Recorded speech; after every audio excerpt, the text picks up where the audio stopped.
Hi all, welcome to Shelf 16, 20, 24, 28. Shelf 28, and we're wrapping up a little bit of Days of Wonder and going on to Tea Street Minstrel Games. So first off, this one has really been fighting to stay in the collection though, because I like Shadows of the Camelot. It's a really cool co-op game. I don't care that the theme is kind of not really there, but then everybody's cracking Monty Python jokes all the time when you play this, and if you've not watched Monty Python and the Holy Grail, come out from under your rock and watch it now, especially when half the memes on my channel are actually clips from Monty Python and the Holy Grail, so it pays you to know what I'm on about when I keep randomly putting up stuff like, get on with it. This one is it's a really cool gateway game. It's got the expansion in it, although I only did it to get the extra characters, because you throw in the hard stuff from the expansion and it kind of puts a bit too much of a punishing factor on it. I just like playing the normal version, but just having all the different characters. But this one is where everybody gets that whole poker thing from, where you're basically almost playing poker hands in various different locations. And it was one of the first few games that really brought that traitor mechanic in, where each of you is working together, but one of you secretly wants you to fail. So you're going around doing all these different quests, like the Holy Grail and the battling the Saxons and the Black Knight, and one of you is secretly wanting to tank the game. So as well as doing these quests, you've got to figure out who that person is. And you can play it that you don't necessarily know that there's a traitor.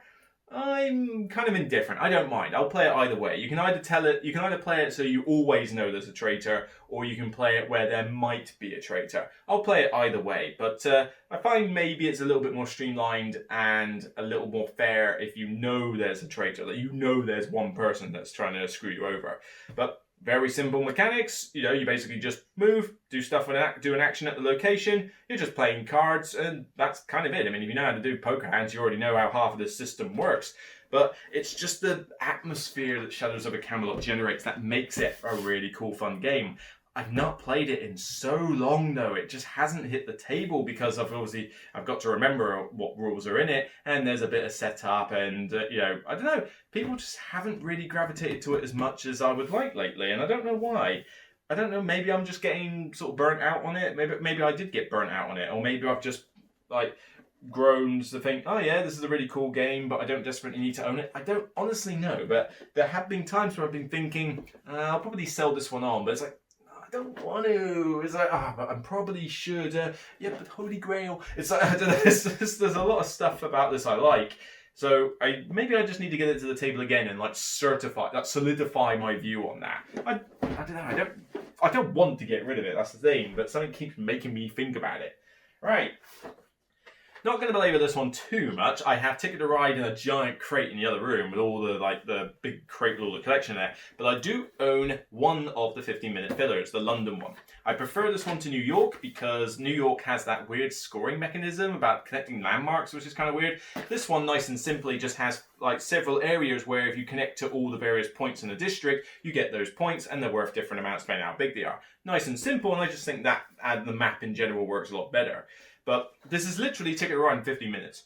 If you know Ticket to Ride, you know this. It's just literally the same game, except it's a small map. There's only so many taxis in this case that you have to, or is it buses? I think it's buses in this one.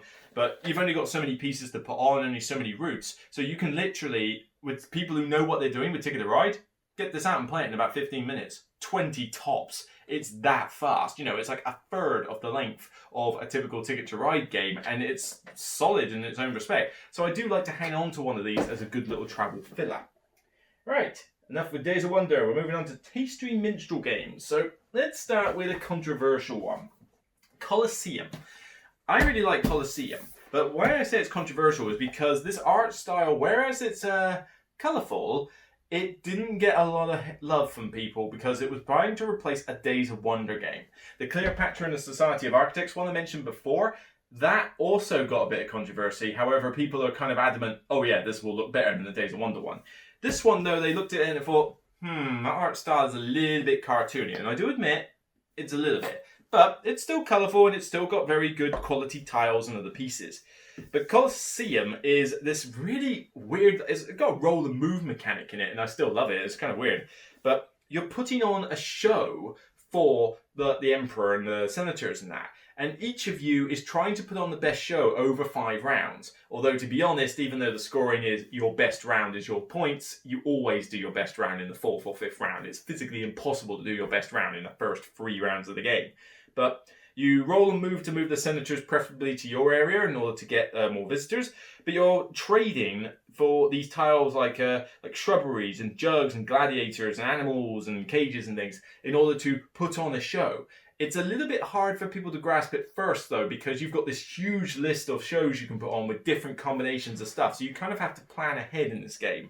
But it's got a wonderful, funny theme with it that people just make up their own jokes. And the best way I love to play this game is like Dice Tower do on their marathons, where when they play it, they house rule that you have to describe what the show is about when you've got the tiles out. It's a bit of a silly thing, and I know it sounds a bit like, well, hang on, aren't you forcing people to be silly? Well, not really. You're asking them to describe what they're doing, and naturally what they say is funny. It's not like, all right, describe what you're doing, and then everybody starts doing charades or whatever. It's like, no, but it just adds a little bit of theme to it. I still really enjoy this one, though. It's my one problem with it that has stopped it coming out onto the table is mainly its length. It's a 60 to 90 minute game, and I swear it seems to really brush that 90-minute mark because people take a long time with the trading, which you still need to do, and it's just not that speedy a game. You know, it does cause people to think. But still, really enjoy it for just sort of giggles, really. Right, next two. I'm going to start off with the other one down there first. It's technically a set of 2. The original, Pioneer Days. This and the one that I'm about to talk about soon, it needs more buzz. These two didn't get anywhere near enough buzz that they should have done. I mean, this is Matthew Dunstan and Chris Marlin. Yeah, they're a pretty good combination of designers. And with this one, it's a cool dice play. I suppose it's a dice drafting game. You're going across the Oregon Trail. I think it's the Oregon Trail, I don't know. Yep, it's Oregon Trail. It's always that. And no, I have not died of dysentery. But with this, you've got these different disasters that take place over the game, and you roll the dice, different colours, give you different symbols, and you draft the dice in turn to grab travelers with you to give you scoring opportunities or abilities, to grab various things like wood and medicine and tools and gold nuggets, all these kind of things in order to help you get through the trails. But the die that is left, and this is the thing I love it in dice drafting games where the die that is left does something.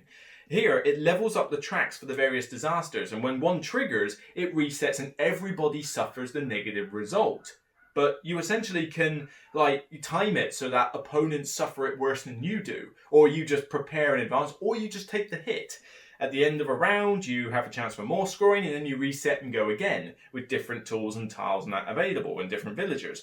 You've got different sets of villagers to use every game, so you can vary it a bit. But it's kind of a bit like multi-use cards, where when you draft a die, you can use it for its symbol, or you can use it based on its symbol for its money. So instead of getting the symbol, you get the money value. Or I believe you can use it to draft the villager underneath that particular symbol. So 3 uses for a die. With the colour being a factor, it's just a really cool, well-produced, fairly simple game that I feel like it just needed more buzz. Really enjoy this one. And even this one surprised me. Old West Empresario, different designer, Stanislav Kordonski. I'm not butcher that name a bit, but this is a sequel, as you can tell by the art style, to Pioneer Days. This was going across the Oregon Trail. Now you've kind of finished your journey and you're building up your city. It's a city tile building game. But with this, again, it's a dice drafter in a sense. You've got the 6 different dice. You roll all the dice and place them out on their various bits. And there's tiles below it. And basically, as you draft a die, you can grab a building, but you can also trigger the buildings in your city. So as you build your city up, each city has an ability that triggers based on a number on the die. And some of them are more just endgame scoring, but some of them do other things. And so when you're taking the die, you're thinking, or when you build a city, you could build it with a ton of 3s. So that every time you take a 3 die, you trigger your whole city and get a lot of cool stuff. But then you gotta hope there's a 3 out there. But then you could build it with lots of different numbers, which none of them become particularly powerful, but then it means no die is hopefully a dud for you. And there's a lot of different buildings that can score in various ways. And that's kind of the hindrance I think this game had. It's like, even with the reference aid, there's a lot of buildings you got to keep track of. But The dice drafting is pretty straightforward. The tiles are good. The graphic design is really straightforward. It's just a case of all those different buildings, so scoring takes a while in this game. But I really enjoyed this one as well for about a 60-minute game as well. I mean, both of these are kind of 60 to 90 minutes tops, and they do really well. I really like these two, and I think these two really do need to come out more often once this isolation business is all over. So yeah, 5 games for that shelf. Ooh.